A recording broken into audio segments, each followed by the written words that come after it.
எல்லா தமிழ் மக்களுக்கும் என்னுடைய வணக்கம். உதிரி உதிரியாக இருக்கிற ரவா உப்புமா எப்படி செய்யலான்னு தான் இன்றைக்கி நம்ம கேரளா சமையல் பார்க்க போகிறது. ரவா எப்படி ரெடி பண்ணி எடுக்கணும், அதுக்காக எவ்வளோ தண்ணி தேவைப்படுது, இதெல்லாம் நம்ம இந்த வீடியோவில் டீட்டெயிலாக சொல்லியிருக்கு. எப்படி செய்யலான்னு பார்த்துட்டு வரலாம். அதுக்காக ரவை எடுத்திருக்கு, பாம்பே ரவை தான். 1.5 கப் அளவுக்கு எடுத்திருக்கு. 1.5 கப்பு ரவா 4 பேருக்கு சாப்பிட்டுக்கலாம். முதல்ல நம்ம இது வறுத்து எடுத்துக்கலாம். பச்சையாக இருக்கிற ரவை தான் நான் எடுத்திருக்கு. நீங்கள் பச்சையாக இருக்கிற ரவையாக இருந்தாலும் இன்ஸ்டண்ட்டாக வறுத்த ரவை தான் வாங்குறேன் அப்படி இருந்தாலும் உப்புமா செய்யறதுக்கு முன்னாடி நல்ல ஒரு டைம் வறுத்து எடுத்துக்கோங்க. முதல்ல கொஞ்சம் தீ அதிகமாக வச்சு வறுத்து ஃப்ரை ஆகி வரும்போது தீ ரொம்ப கம்மி பண்ணி வச்சு நல்லா கிறிஸ்பி ஆகிற வரைக்கும், க்ரன்ச்சி ஆகிற வரைக்கும் வறுத்துக்கோங்க.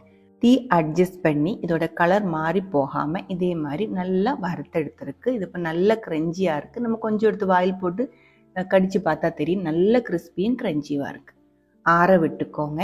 நல்லா ஆறினதுக்கப்புறம் நம்ம இது உப்புமா செய்யறதுக்கு எடுத்துக்கலாம். குழி வார்க்கிற ஒரு கடாய்க்குள்ளே ஆயில் ஊற்றிடலாம். 2 to 3 டேபிள் ஸ்பூன் அளவுக்கு எண்ணெய் எடுத்துக்கோங்க. நான் தேங்காய் எண்ணெய் தான் எடுத்திருக்கு. எண்ணெய் சூடானதுக்கு பிறகு 1 டீஸ்பூன் அளவுக்கு கடுகு, 1 டேபிள் ஸ்பூன் அளவுக்கு உளுந்தம்பருப்பு இதே மாதிரி நல்ல ஒரு பொன்னிறம் ஆகும்போது அதுக்குள்ளே கருவேப்பிலை நல்லா ஃப்ரை ஆனதுக்கப்புறம் 1/4 கப் அளவுக்கு வெங்காயம், பெரிய வெங்காயம் நைஸாக கட் பண்ணி சேர்த்து நல்லா வதக்கிக்கோங்க. தீ மீடியம் ஃப்ளேமில் தான் வச்சுருக்கு. இது கூடவே 1 டீஸ்பூன் அளவுக்கு இஞ்சி சின்னதாக நறுக்கினது, 2-3 பச்சை மிளகாய், 2 வரமிளகாய். மிளகாய் நீங்கள் காரத்துக்கு தகுந்த மாதிரி அட்ஜஸ்ட் பண்ணி போட்டுக்கோங்க. வெங்காயம் ரொம்ப ட்ரை ஆகி போகக்கூடாது. வெங்காயம் கொஞ்சம் சாஃப்ட் ஆனதுக்கப்புறம் கொஞ்சம் கேரட் துருவானது சேர்த்துருக்கு. 1 டேபிள் ஸ்பூன் போதும். இது ஆப்ஷனில் தான், உங்களுக்கு வேணால் மட்டும் சேர்த்தா போதும், இல்லாத சேர்க்க வேண்டியதில்லை. உடனே இதுக்குள்ளே நம்ம தண்ணி ஊற்றிடலாம்.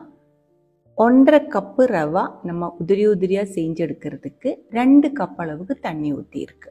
தேவையான அளவுக்கு உப்பு சேர்த்துருக்கு. இந்த தண்ணிக்குள்ளேயே 1/4 கப் அளவுக்கு துருவன தேங்காய் கூடி சேர்த்துருக்கு.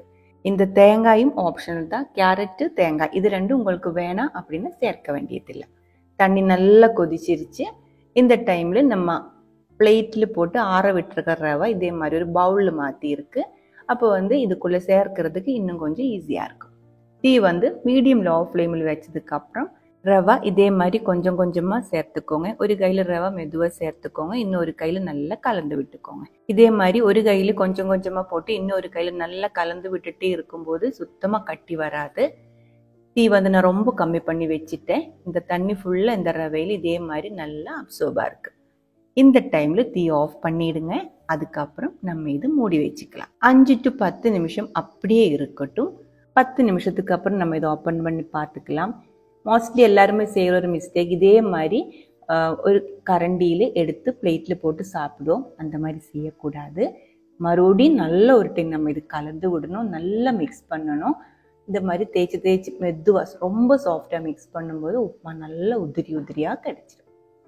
பாருங்கள், இது இப்போ எங்கேயுமே கட்டி இல்லை.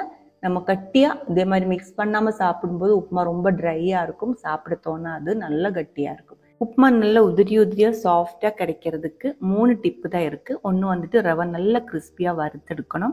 இன்னொன்று அதில் சேர்க்கிற தண்ணியோட அளவு கரெக்டாக இருக்கணும்.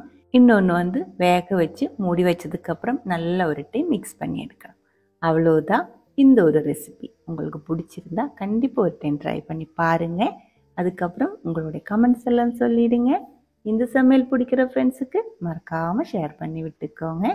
அடுத்த ஒரு வீடியோவில் நம்ம உடனே பார்க்கலாம். அது வரைக்கும் வணக்கம்.